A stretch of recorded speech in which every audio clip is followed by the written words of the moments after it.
마음을 엽니다. 지평을 엽니다. 불통의 시대를 넘어 새로운 아침을 엽니다. 신율의 출발 새 아침. 신율의 출발 새 아침 3부 순서 광고 듣고 시작합니다. 서울 떠나 강원도 설악산 양양 낙산사 대가 영곡에 넘어 강릉 경포대 삼촌 죽소루 울릉도 성인봉 태백산 오르다지 쳐서 내려 방방곡곡 원 없이 누비시라고 타이어 수명을 보증하겠다는 생각. 마모 수명 보증제. 생각의 무브 금호 타이어. 언니, 나 의뢰 개공원 국주 괜찮은 대리운전 번호 하나 알려주세요. 좌우로 정렬 2588 2588 대리운전 2588 2588 좋아요. 언니, 2588 단골인가? 노래도 잘하네. 그렇다면 국주도 좌우로 정렬 2588 2588. 안녕하세요. 최지우입니다. 유플러스 제로클럽 시즌2 알고 계세요? 쓰던 할부금이 남아있어도 부담없이 지금 바로 최신 폰과 만나세요. 6개월간 할부금 제로, 최신 폰을 부담없이 갖는 유플러스 제로클럽 시즌2 할부원금 6개월 납부 이후 24개월 균등 상환 7월 31일까지 자세한 사항은 홈페이지를 참조해주세요. 신율의 출발 새 아침. 새정치민주연합은 국민들에 의해 이미 사망 선고를 받았다. 어제 새정치민주연합을 탈당한 박준영 전 전남지사의 말입니다. 박 전 지사의 탈당은 전현직 의원들과 교감 끝에 나온 결정이다. 이런 얘기가 나오고 있죠. 그래서 추가 탈당에 더욱더 관심이 모아지고 있습니다.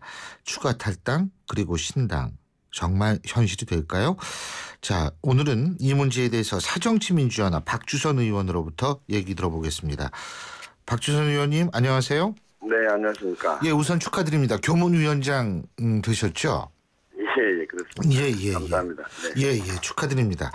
자, 그 위원장님께서는 사실은 이 본인이 전혀 부인을 하고 계시지만 언론에서는 현역 의원 탈당 1호로 지금 거론되고 있는데요. 어떻게 보십니까? 제가 새정치민주연합의 혁신이 활동이 지지부진하고 본질을 피하고 지역적인 것을 가지고 혁신한다고 하는데 예. 이렇게 해가지고는 국민의 지지를 받지 못할 것이다. 예. 혁신의 가장 큰 지점과 대상은 친노계파 청산이고 이를 위해서는 문재인 대표의 사퇴가 불가피하다. 예. 혁신위에서는 이것을 안건으로 채택을 해야 된다. 저는 그렇게 공개적으로 주장을 하고 있기 때문에 예.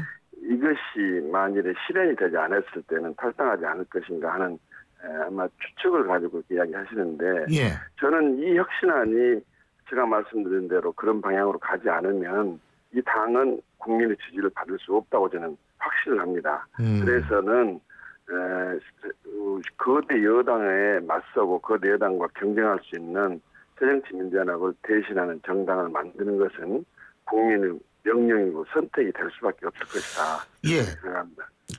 사실 혁신안이 이제 9월 달에 최종적으로 나온다고 하는데 여태까지 나온 혁신안을 보면 새로울 게 사실 별로 없잖아요. 그리고 최고위 없애고 사무총장 없애고 이런 거 빼놓고는 사실 별게 없는데 그럼에도 불구하고 기다릴 필요가 있다고 보세요. 그래서 저는 문제의 핵심이 또 국민이 어떤 방향으로 예. 혁신을 해야 되느냐 하는 것을 파악을 하고 그때 친노계파 청산 문재인 대표 사퇴의 결의를 할 수도 있지 않겠느냐 하는 실오라기 같은 한 가닥 희망을 아직까지는 저버리지 않고 있습니다만 시간이 갈수록 자꾸 회의적인 생각이 많이 듭니다. 예. 자, 우선 자꾸 회의적인 생각이 드신다고 말씀하셨는데 그러니까 그 혁신의 핵심은 문재인 대표의 퇴진부터 시작이 돼야 된다고 보시는군요. 사퇴부터. 아니, 그게 친노계파 청산이 되려면 예. 하려는 의지가 있다고 한다면 친노계파를 대표하는 수장 역할을 하고 있는 문 대표 사퇴는 불가피한 것이 아니냐 저는 그렇게 봅니다. 그러니까 그것이 국민의 뜻이라고 저는 생각합니다. 예, 문 대표 사퇴가 바로 혁신의 시작이다. 예. 자꾸 회의적인 생각이 드신다 말씀하셨잖아요. 그죠?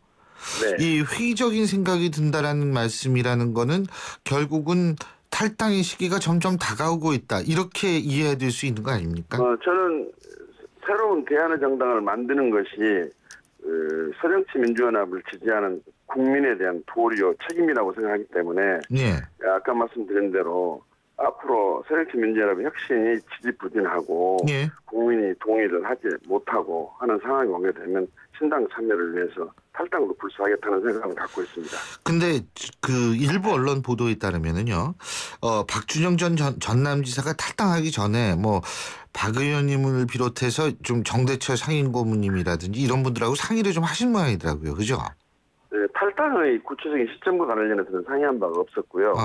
그동안에 새정년의 혁신의 활동과 관련해서는 역시 혹시나 했었는데 역시나 정도로 국민이 절대로 공감을 하고 동의할 수 없는 방향으로 혁신이 가고 있어서 예. 당의 앞날은 극히 어둡다.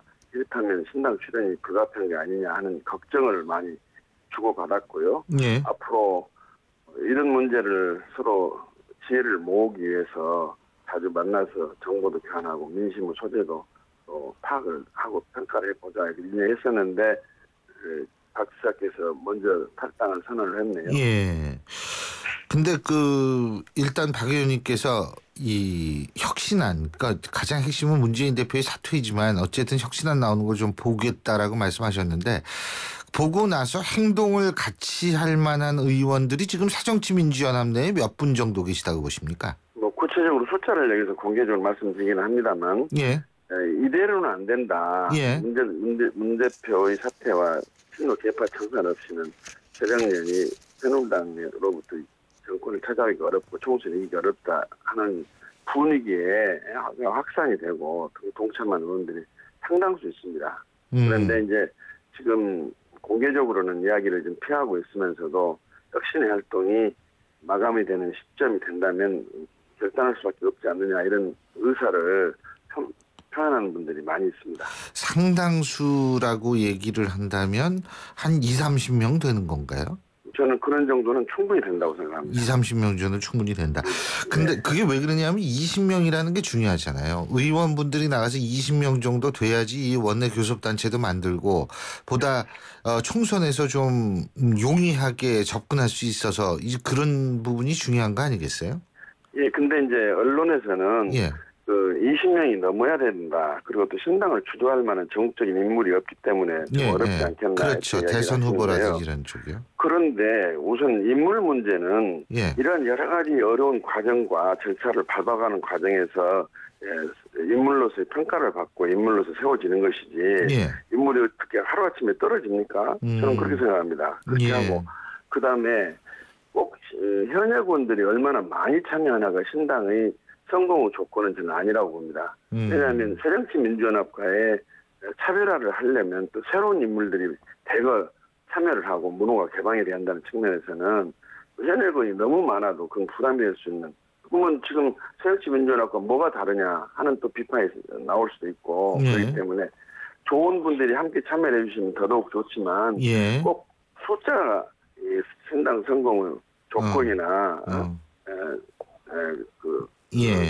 기대의 잣대가 돼서는 안 될 것이다. 저는 그렇게 봅니다. 또 한 가지는 혁신위의 일부 위원들 같은 경우에 일부 언론인들의 분석에 따르면은 일부 그 위원들 같은 경우에는 지금 신당 나갈 테면 나가라. 예? 나가고 우리끼리 하고 나중에 대선 딱 되면 어차피 다시 뭉칠 텐데 뭐 나갈 테면 한번 나가봐 이런 생각 갖고 있다라고 하는 분석도 있더라고요. 동의하십니까? 그게 이제 되게 친노를 하는 분들의 생각입니다. 항상 나갈 때면 나가라. 나가지도 못하면서 왜 나간다고만 그러느냐. 그리고 나가본들 누구 성공도 못해. 그리고 대선 때 합하면 될 것이다 이렇게 하는데 저는 나가고 남고 문제가 아니라 지금 새정치민주연합이 새누리당을 이기려고 한다면 중도 개혁 민생 실용정당으로 정체성을 바꿔야 한다고 생각합니다. 교조적 진보와 좌파적 정책만을 내세워가지고는 승리가 어렵다 저는 그렇게 보는 거고 그다음에 또 이렇게 하려면 친노 개파가 청산이 돼야 되는데 이 두 가지 문제가 다 혁신에서는 아예 좀 다루지도 않고 있고 이건 또 회피를 해버리고 있기 때문에 그건 좀 아주 걱정스럽고 뭐 나가는 것이 문제가 아니라 아마 이 새로운 정당을 만들면 새정치국민연합을 이제 대체하는 정당으로 발돋움이 돼야 된다. 아하. 또 저는 될 것이다 이렇게 저는 믿고 있습니다. 해체하기 때문에 대선 때 굳이 다시 야권 연대라는 이름으로 합할 필요가 없을 것이다. 그죠? 합할 필요가 없는 상황으로 신당이 우뚝 서지 않을까 저는 그렇게 생각을 합니다. 그렇군요. 지금 어쨌든 문재인 대표를 비롯해서 많은 분들 근데 이 지금 저는 솔직히 잘 모르겠는 게 천정배 의원이 만드는 신당과 지금 박준영 전 전남지사를 비롯해서 우리 박주선 의원님이라든지 혹은 정대철 상임고문님이라든지 이런 분들이 생각하는 그 정당 신당이 어떻게 성격이 좀 같나요? 아니면 각기 다른 신당을 만들 생각인가요? 이걸 전 잘 모르겠더라고요. 우선 각기 다른 정당을 만든다는 것은 국민의 기대에도 부응하지 못한 일이고 또 어차피 신당을 만들면 정권을 찾아오는 수권 정당이 돼야 될 텐데 그렇게 분열이 돼가지고 되겠습니까?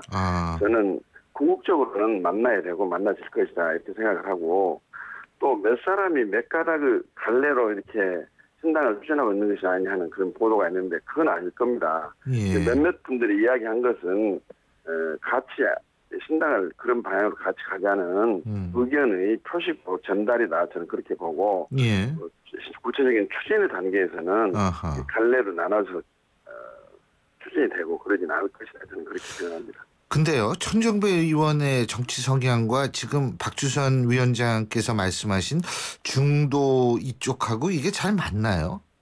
지금 현재는 좀 차이가 있는 것으로 보여지는데 천정배 의원께서도 중도적인 입장을 취한 분도 계획적인 마인드가 있다면 마다할 이유가 없다 이렇게 또 이야기를 하고 그러더라고요. 예.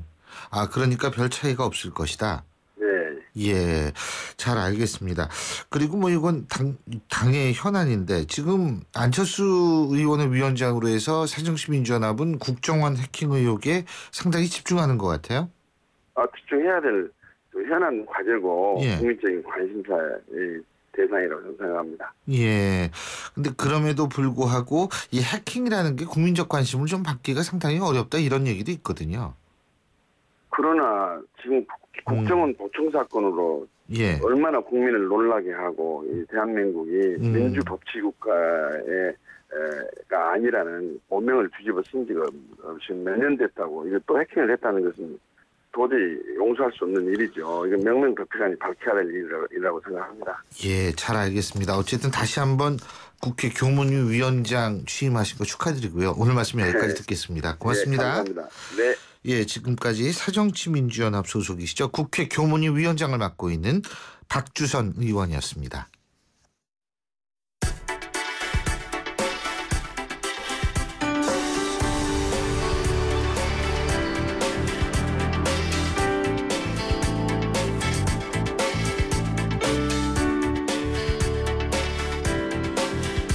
이번 주부터 저희 출발 새 아침 새로운 코너를 마련했는데요. 한국의 뉴스 채널 YTN 라디오. 요즘 YTN 홈페이지를 통해서 뉴스 보시는 분들 참 많은데 지금 이 순간 YTN 홈페이지에서 여러분의 선택을 가장 많이 받고 있는 따끈따끈한 핫 뉴스가 과연 어떤 것인지. 근데 이제 핫 뉴스도 여러 종류가 있죠. 헤드라인에 묻힌 핫 뉴스가 있고 진짜 헤드라인 같은 핫 뉴스가 있는데 저희는 미처 보지 못한 하지만 작지만 따뜻한 뉴스를 전해드리는 그런 순서를 마련했습니다. 이 뉴스 보셨습니까? 라는 제목의 코너인데요. 자, 매일 뉴스 보는 게 1인 여성분이죠. YTN 플러스의 최영아 기자 나왔습니다. 어서 오십시오. 안녕하세요. 진짜 매일 봐요? 농담이에요. 매일 보죠. 네. 그렇죠. 하루 종일 보죠. 네, 지겹게 보죠. 그죠. 지겹게 보죠. 저도요. 사실은 금요일 날부터는 제가 딱 정한 게 있어요. 금요일 날부터는 뉴스를 되도록 안 보려고 합니다. 네. 일주일 내내 보니까 그것도 진짜 막 솔직히 어떨 때 신문이 날 때도 있어요. 그렇죠. 예. 근데 네. 자, 지금 이 시각 YTN 홈페이지에서 가장 뜨거운 뉴스 어떤 겁니까? 네, 지금 이 시각 YTN 홈페이지에서는 영화처럼 탈옥한 마야강의 현상금 43억이라는 기사를 많이 보고 계신데요. 저 화장실 바닥 뜯고서 굴 뚫어가지고 도망간 사람 말이죠? 예, 맞습니다. 지금 탈옥한 지 일주일이 지났는데 행방이 묘연합니다. 멕시코 정부는 현상금을 43억 원 넘게 내걸고 지금 대규모 병력을 동원해서 행방을 쫓고 있는데요. 예. 지금 뭐 막대한 자금력을 바탕으로 유럽이나 호주에까지 구스만을 돕는 조직이 퍼져 있는 것으로 추정이 되면서 예. 은신처 파악이 쉽지 않은 상황입니다. 그렇군요. 아, 그리고 또 다른 뭐 주목한 YTN 그 홈페이지에서 네. 많이 찾아본 기사 어떤 게 있어요? 네, 지금 70대 이상 노인이 저지르는 성범죄가 최근 2년 사이에 60% 이상이 아이고. 급증했다는 YTN 단독 기사입니다.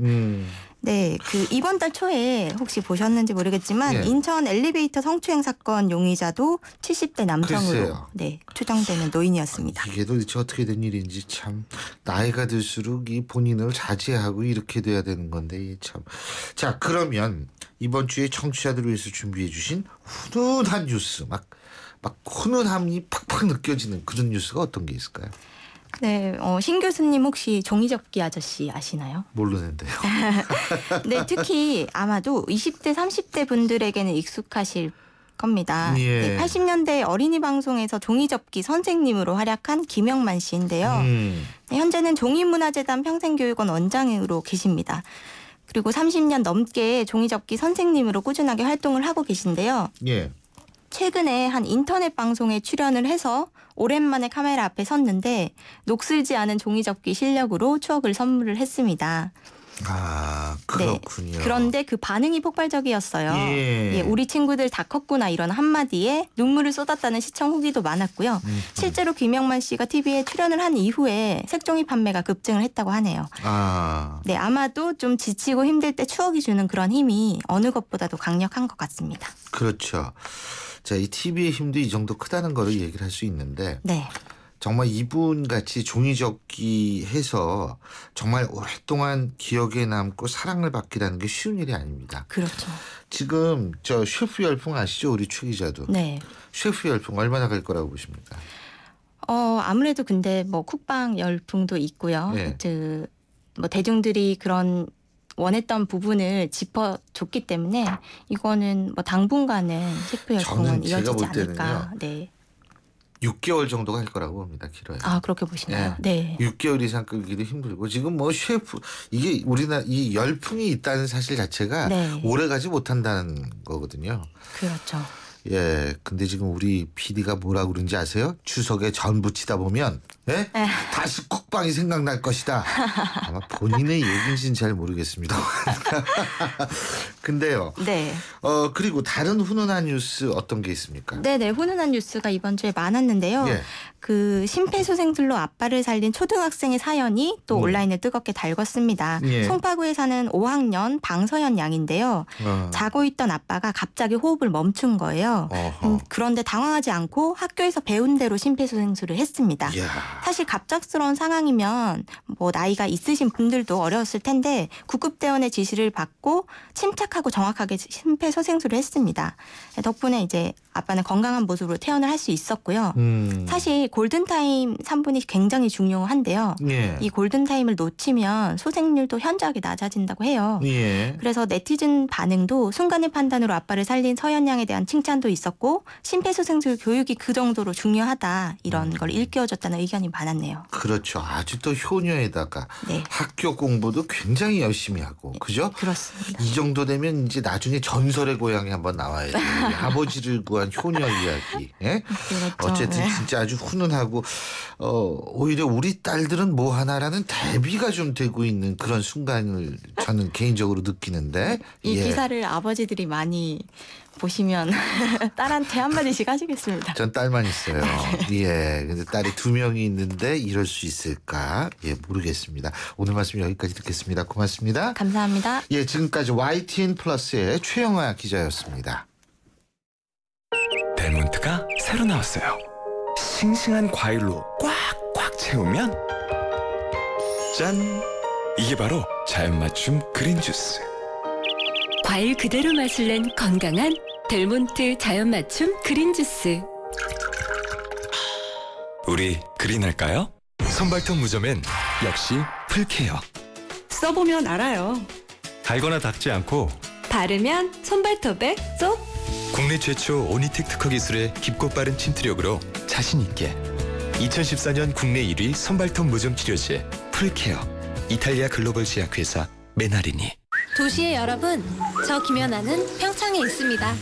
맑고 깨끗한 강원 평창수와 함께요. 해발 680m, 평창의 깨끗함을 담은 강원 평창수로 오늘도 힘내세요. 평창 동계올림픽 공식 먹는 샘물 강원 평창수. 연아랑 마셔요. 신율의 출발새 아침 3부 순서는 여기서 줄입니다. 잠시 뒤 4부에서 뵙죠.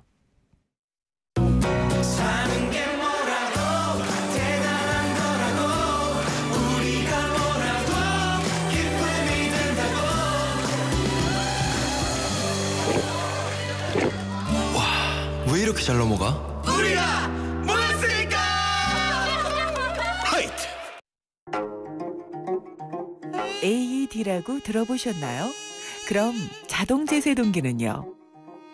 심장이 멈춘 위급 환자에게 전기 충격을 주어 심장이 다시 뛰도록 도와주는 장비입니다. 아무리 유용한 장비라도 이름부터 생소하다면 응급 상황에서 사용하는데 어려움이 있지 않을까요? 이제부턴 AED나 자동제세동기 대신 자동심장 충격기, 쉽고 친근한 우리말로 바꾸어 쓰면 어떨까요? 상대방이 알 수 있는 말을 쓰는 것, 배려와 소통의 첫걸음입니다.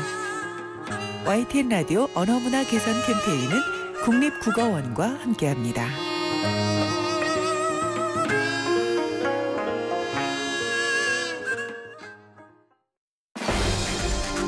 날카로운 분석, 내일을 보는 시선, 신율의 출발새 아침. 신율의 출발새 아침 4부 순서 광고 듣고 오겠습니다. 핫한 여름 식혀주는 쉐보레 썸머 페스티벌. 크루즈 말리부 올란도 캡티바의 디젤 차량 구매 시 최대 280만 원 할인, 또는 스파크 크루즈 말리부 올란도 캡티바 알페온 구매 시 최대 3년 무이자 할부. 쉐보레와 함께라면 당신의 여름은 더욱 쿨해진다. 7월 한 달간 전 시장 및 홈페이지 참조. Chevrolet, find new roads. 여기도 핫딜, 저기도 핫딜. 어디가 싼 거야? 핫딜 가격 비교. 구차. 핫딜 가격 비교. 구차. EM터에 돌지 말고 핫딜 가격 비교. 구차해요. 지금 쿠차 앱을 다운받으세요. 핫딜 가격 비교. 구차. 하이마트가 세일합니다. 가격 쌉니다. 무이자입니다. 총 1억 원의 여행 기회까지 꽉 잡으세요. 롯데 하이마트 상반기 총결산 전국 동시 세일 7월 3일부터 26일까지. 경품은 행사기간 방문 고객 중 응모자 대상. 자세한 사항 매장에 문의. 스마트한 선택 하이마트. 내 이름은 보미. 아직은 하루 강아지지만 언젠간 든든한 시각장애인 안내견이 되고 말 거예요. 지금 보미닷컴에서 지켜봐 주세요. 삼성화재가 시각장애인 안내견과 함께 어두운 세상에 봄을 만들고 있습니다. 당신의 봄, 삼성화재. 지금 8시 33분 09초 10초 지나고 있는데요. 자, 여러분들 지금 직장에 거신다 도착하신 분들 많으실 것 같은데 금요일이니까 참 많이 밀리죠. 어디까지 밀리는지 알아보겠습니다. 김재훈 캐스터.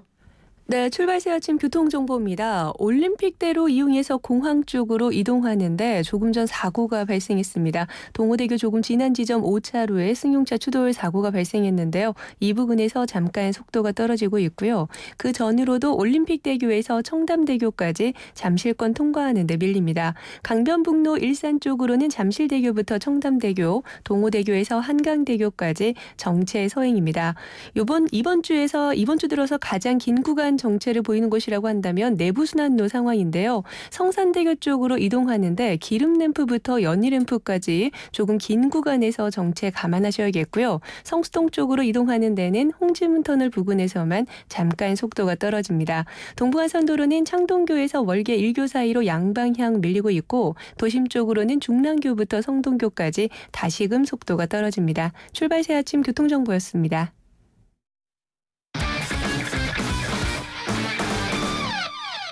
스포츠 소식 알아보겠습니다. 최동호 스포츠 평론가 전화 연결되어 있습니다. 안녕하십니까? 예, 안녕하세요. 예, 오래간만에 듣는 이름이네요. 문대성 IOC 선수위원이요? 예. 임기가 내년에 끝난다고 그러네요. 예. 아직 국회의원 임기도 많이 남았는데. 내년 예. 4월까지군요. 예. 자, 대한체육회가 선수위원 후보자 선정이 들어갔죠. 예, 이 대한체육회가 어제 선수위원회를 열고서 이 IOC 선수위원 후보자 추천 선정 작업에 들어갔습니다. 예. 말씀하신 대로 내년 리오 올림픽 때까지가 이 임기인데 이 리오 올림픽에서 임기가 만료된 4명의 선수위원을 대신할 새롭게 4명을 뽑게 되는 거죠. 그러니까 무조건 다 입후보할 수는 없는 거고요. 이 나라별로 1명씩 입후보할 수가 있거든요. 예. 그래서 이 1명을 선정하기 위해서 체육회가 어제부터 작업에 들어간 겁니다. 이 선수위원회에서 이 복수의 후보자를 선정하고요. 예. 이 후보자를 대상으로 해서 체육회 이사회에서 이 최종 후보자를 결정할 예정입니다. 이 IOC 선수위원 이것도 대단한 자리더라고요, 보니까. 예, 대단하죠. 예. 왜냐하면 IOC 선수위원이 IOC 위원과 똑같은 권한과 책임을 갖고 있는 자리입니다. 이 IOC 위원이 모두 100명인데 이 중에 15명이 선수위원이고요. 왜 선수위원이라고 이름을 붙이느냐 하면은 올림픽 출전 경험이 있는 선수들에게만 출마할 자격이 있는 겁니다. 그러니까 올림픽에 출전한 선수들이 올림픽이 열리는 기간 동안에 직접 투표를 해서 뽑게 되는데 임기는 8년입니다. 아, 그렇군요. 자, 그럼 지금 누가 후보자로 거론되고 있습니까? 이 역도 스타 출신인 장미란 재단 이사장과 함께 이 한국 사격의 간판 스타죠. 이 진종호 선수가 후보자로 거론되고 있거든요. 예. 근데 여기에 이 피겨 스타 출신은 이제 은퇴를 했으니까 김연아 씨도 후보로 거론되고 있는데 예. 약간 좀 헛갈리는 부분이 있어서 정확하게 말씀을 드리겠습니다. 이 김연아 씨는 이번에는 이 추천을 받을 수가 없습니다. 왜요? 왜냐하면 이 동계 종목 선수 출신이기 때문에 동계 올림픽에서 열리는 선거에만 입후보할 수가 있거든요. 아, 또 그게 그렇군요. 예, 그래서 내년에 이 리우 올림픽이 아니라 2018년 평창 동계 올림픽에서 입후보할 수가 있는데 만약에 리우 올림픽에서 우리나라 IOC 선수위원이 탄생이 된다면 1국가 1명이 규칙이기 때문에 평창 올림픽에서도 입후보할 수는 없게 되죠. 아, 그게 또 그렇게 되는 거군요. 예. 예. 근데 그 IOC 선수위원 아까도 IOC 위원하고 똑같은 권한을 갖고 있다고 말씀하셨지 않습니까? 예. 근데 이 굉장히 그래서 그만큼 역할이 중요하기 때문에 예. 더 중요한 건 이제 적합한 인물을 찾는 것이 굉장히 중요하겠죠. 예, 이제 그 말씀을 오늘 사실은 좀 드리고 싶은데요. 예. 이 IOC 선수위원이 IOC 분과위원회 소속이 돼가지고 전문적인 활동을 벌이기도 하거든요. 또 이 국제 스포츠계에서 한국을 스포츠하는 이 한국 스포츠를 대표하는 스포츠 외교가이기도 하고요. 또 때로는 국익을 위해서 일해야 될 때도 있는 자리입니다.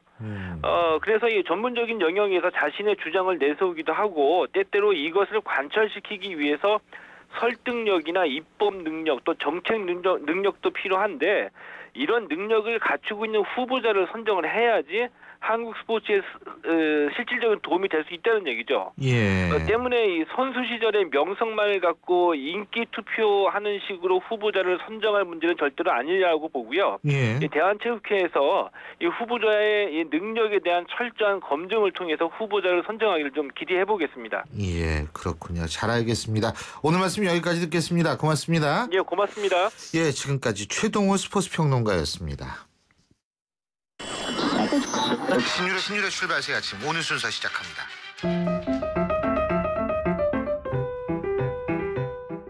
오늘 아침 당신이 듣고 싶은 뉴스 94.5MHz YTN 뉴스 FM 신율의 출발 새 아침.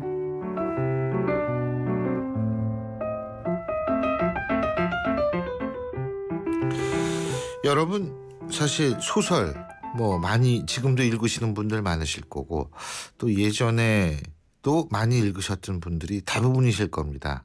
저도 갑자기 오늘 아침에 어떤 생각이 드냐면 옛날에 사춘기 때 프랑스어 쌍앙이라든지 버트란드 러셀 뭐 이런 분들의 문학 작품이나 책을 읽으면서 참 가슴 떨렸던 아득한 기억이 있습니다.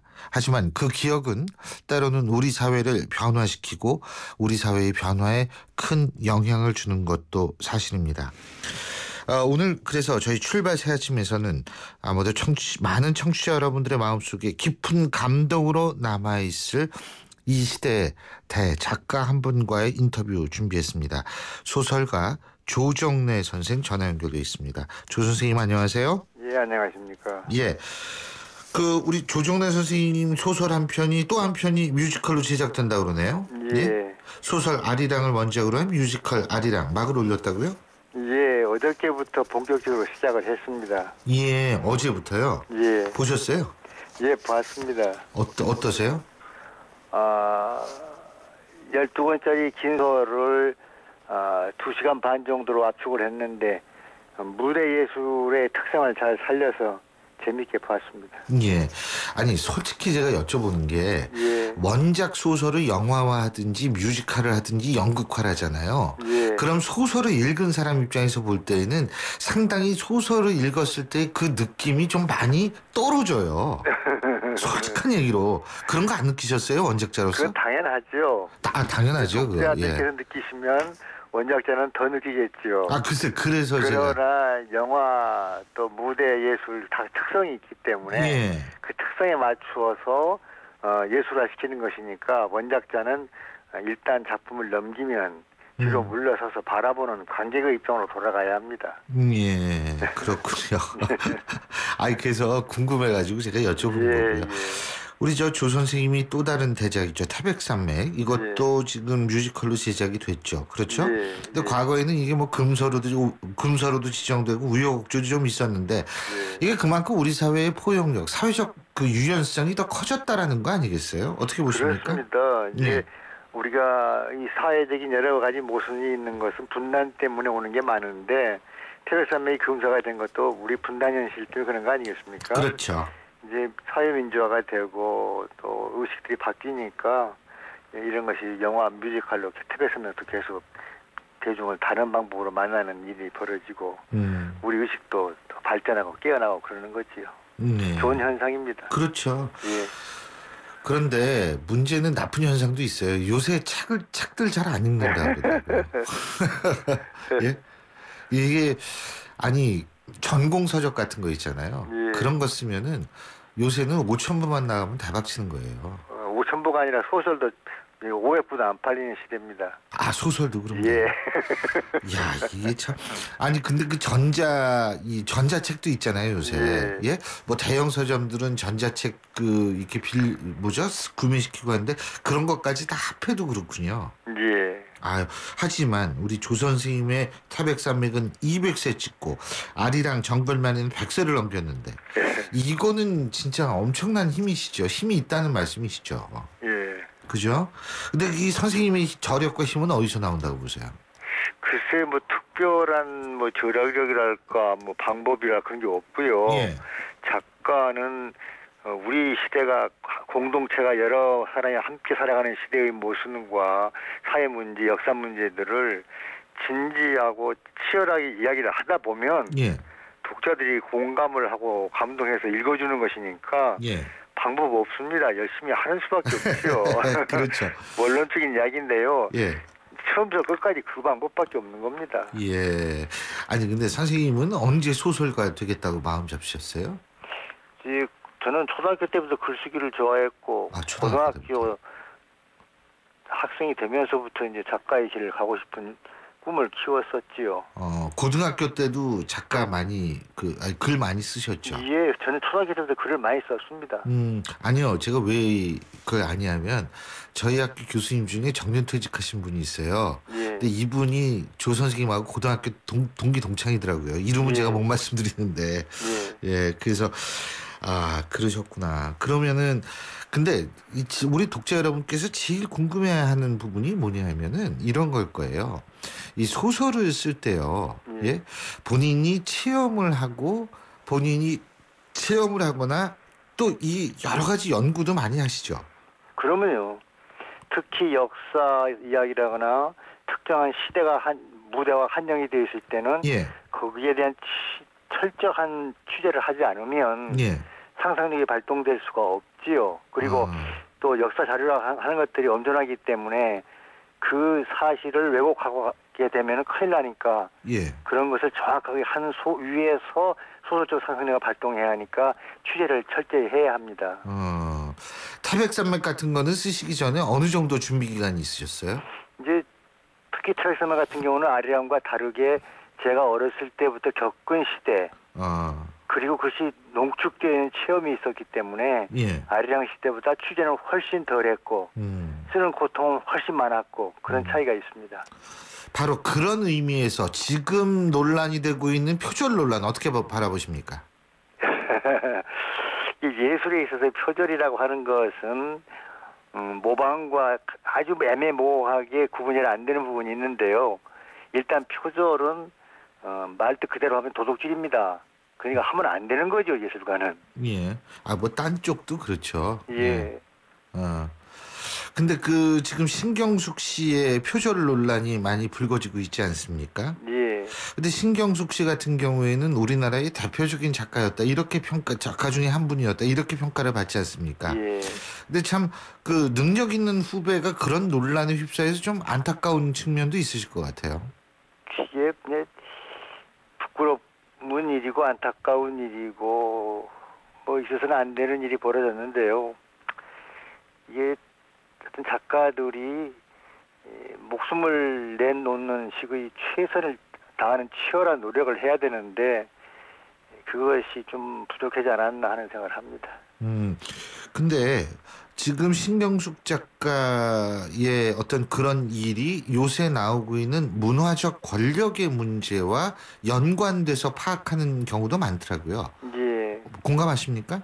이게 이제 출판사와 연결된 이야기인데 예. 일반인들은 문화 권력, 문학 권력 이렇게 하면 이해를 잘 못합니다. 예, 저도 이해를 하는 들은 소리 얘기하는 많이 거예요. 움직이는 용어이기 때문에 예. 그런 것이 추상화되어 버리면 안 되는데 출판사가 불필요하게 작가를 옹호하려고 하거나 진실을 호도하면 안 되겠지요. 이런 일이 벌어지면 독자들에게 진정으로 사과해버리고요. 예. 새로운 마음으로 쓰려고 하는 각오를 해야 되겠지요. 예.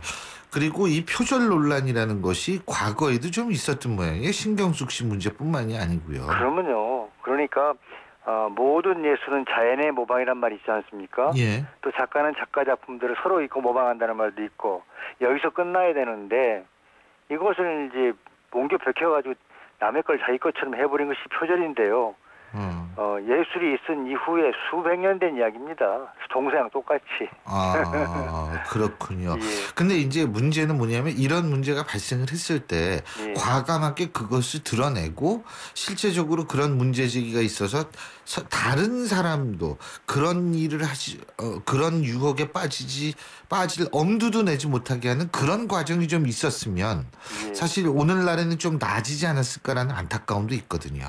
그런데 오늘날이 더 심해진 것도 아니고 계속되어 온 문제인데 그런 문제에 대한 지적을 하기 위해서 전문적인 평론가라는 사람들이 있습니다. 이 평론가는 좋은 작품을 골라내서 독자들에게 안내하는 역할을 하고 작가들이 이런 표절 같은 거 할 때 지적해서